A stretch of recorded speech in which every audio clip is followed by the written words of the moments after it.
Tate Modern in London has become the most popular modern art gallery in the world. But as it celebrates its 10th birthday, the decade ends in a climate that will surely see a cut in funding for the arts as the new government seeks to balance the books. Here's Stephanie West. The success of Tate Modern, which opened on the banks of the Thames 10 years ago, has outshone all expectations. From this, the Weather Project, to Anish Kapoor's gargantuan fluted structure, artists have risen to the challenge and filled the giant turbine hall. And along the way, Tate Modern's become the most popular gallery of modern art in the world.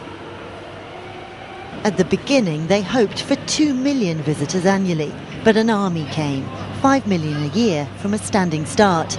And a decade on, that figure has never dropped. But this success, a footfall of 5 million people annually, is due in no small part to the fact that entry to the gallery is free. But as people in the arts world prepare themselves for the cuts in funding they know must come, many are asking just what will be sustainable in the future. The ethos of Tate Modern, to remove financial barriers and entice in those who wouldn't usually come, heralded the Labour government's most popular arts policy. In 2001, it abolished entry fees to all of Britain's national museums and galleries at a cost of around £40 million a year. Since then, attendance to all has doubled, and the policy's guaranteed until 2011.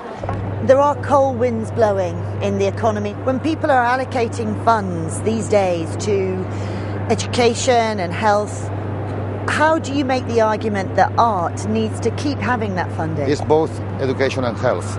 It's education, it's about creativity, and with health, because really it's about psychological health. It's about well-being. I think when the individual is confronted with a world previously unknown, and that's what great art does, your life becomes richer, and certainly you face it in a more positive, optimistic way.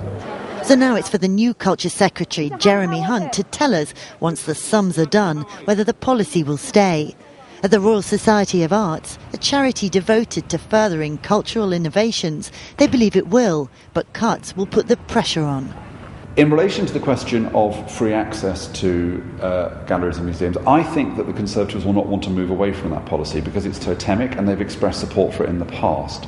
However, I think the route by which we might see this being reined back is that if funding for museums and galleries is reduced by central government, those institutions will themselves say, well, we now face a dilemma. Do we let our collection run down? Do we reduce our service? Or do we ourselves go back to government and say, let us charge people? And with this in mind, just before the election, cultural guardians, including heads of the British Museum and Library, and at the centre, Tate boss Nicholas Sirota, got together to fire a shot across the bows of any new government, arguing that cuts in funding will undermine years of hard and positive work. I think the remarkable thing about many of the arts organisations, including Tate over the last 15 years, is that they've been able to broaden their audiences. They brought people in who hadn't thought of themselves as visitors to cultural organisations in the past.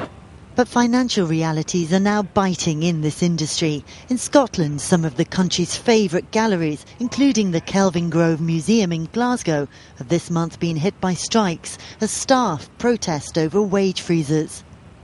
But despite these times of financial uncertainty, Tate Modern is still pushing ahead with plans for an expansion of floor space, the Bankside development, to cope with the visitor volume, which remains double the number they'd planned for. As they seek to build on this bright success, it might be tough to raise money for expansion in the colder climate of their second decade.